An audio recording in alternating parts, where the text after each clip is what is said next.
as the world watches rescue crews search for that missing sub.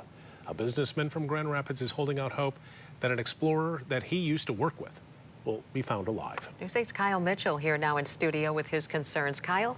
Soon, Brian, Mark Sellers is known for launching bars and restaurants, but he was also chairman of a company that has a traveling Titanic exhibit, and he knows the French explorer who's on board. Missing since Sunday. They lost communication with him, so yeah, we just don't know. Paul-Henri Nargeolet is one of 5 people on board a tourist submarine lost visiting the Titanic shipwreck site. Pressure down there is, you know, once you get down a few hundred feet, the pressure is great enough to crush a submersible if there's a crack in it.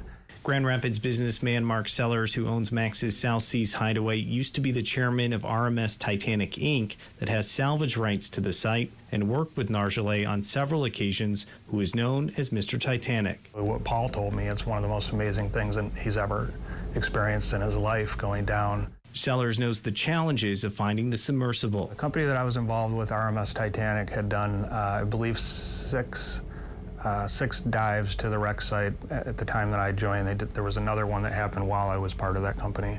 At the time, there were only about 4 submersibles in the world that could go to that depth with humans on board, and they had to often be booked years in advance. You get to the ocean floor, and you then switch on the floodlights, and the ship just appears in front of you like a ghost.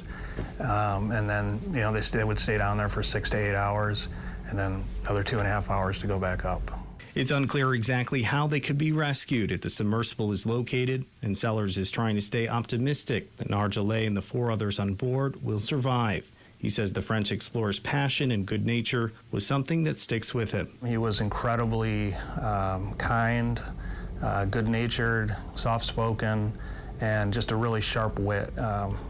He could crack a joke, and he laughed a lot. Sellers says the French explorer is aware of the risk, but his love for exploration and the ship kept him going back to the site. Sue.